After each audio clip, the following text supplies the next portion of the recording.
there, it's time for another Devil's Due movie review.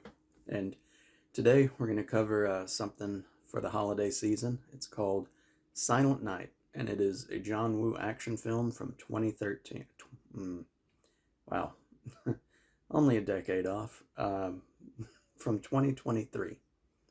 And it marks John Woo's first return to making movies in the U.S. since Paycheck in 2003. I think that's right. I'm not fully awake yet, really off on years. Watched it last night, actually. Um, Christmas movie.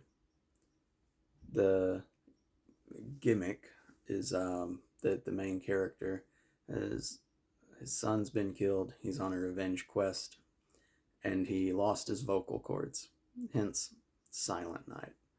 And the entire movie, he doesn't speak. As a matter of fact, no one speaks in the movie.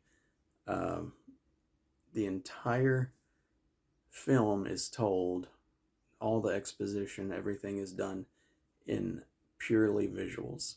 And it's kind of an impressive movie to me in that way because it doesn't talk down to the audience. It trusts that the audience is intelligent enough and paying enough attention to catch all the details and to piece together everything that's happening based solely on what's on the screen and not anything auditory. I mean, there is music and there are sound effects, but that's really it. Most of the movie is a lot of gunshots and grunting and car tires and stuff.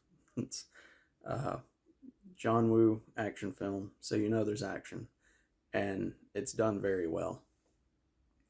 Uh, why is it a Devil's Due movie review? Well, it came out last year in December, and it had an estimated budget of about $10 million, and worldwide it grossed $8 million. It had mixed reviews. I think Metacritic is somewhere in like 5.8 or 5.7, somewhere in there. And the critic score on Rotten Tomatoes was in the high 50s, making it certified rotten. I'm going to disagree with the critics. Having watched it, I found the movie awesome. I mean, it wasn't the most mind-blowing action film I've ever seen, but the combination of solid action and artistry from John Woo's choices he makes visually, the cinematography, I really liked it. I thought it was very well crafted, and given the handicap of not being able to rely on dialogue for exposition, he did a commendable job getting everything he wanted to across. The only actors I recognized, Joel Kinnaman, I hope I'm saying his name right.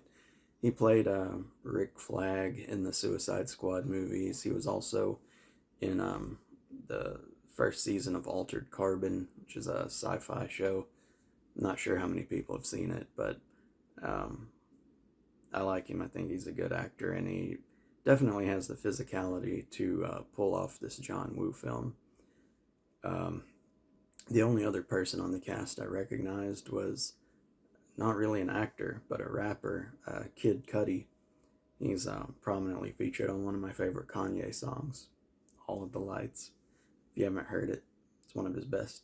So given a relatively unknown cast, with the exception of the lead, it holds my attention. It makes it a little more believable, even though some of the action is really over the top. The action's really over the top without going to the extent of making it superhuman or like a farce of an action movie in the same way the Fast and the Furious movies have gotten. This is pretty grounded for the most part. I mean, there are a couple of car stunts where I was like, I don't know if the guy would be able to hold on that long, but very well done action. I would expect nothing less. Something that did surprise me was watching John Woo classics like Hard Boiled and The Killer, it's all about gunplay. This one actually had a very large amount of hand-to-hand combat, which surprised me, and it's well done. Poor critic score. Honestly, very mixed user score. Rotten Tomatoes users were 50-50 divided on it, and I really don't understand how, because second half of the movie is all action. First half of the movie does a lot of setup and shows him planning and training and plotting out his Christmas Eve revenge. Um, but I think that's necessary build up. If the movie were just 2 solid hours of nonstop action, it would actually become a little numbing. So yeah, I think it does a good job of building up his character, even though he's not able to speak, about building up the grief and anguish he's going through and how it drove him to just decide to take them all out no matter what happens to him. And a John Woo action film, I don't know how you can go wrong. But apparently it's kind of a polarizing movie to some people, but I think you should give it a chance. If you want something to replace that Christmas action movie slot that Die Hard and Lethal Weapon have fulfilled for so long, I'm not saying this is a better movie than those two, but it's definitely not a bad movie. If anything, just to appreciate the massive undertaking uh, of making a dialogueless movie. Dialogue less movie. All right, till next time.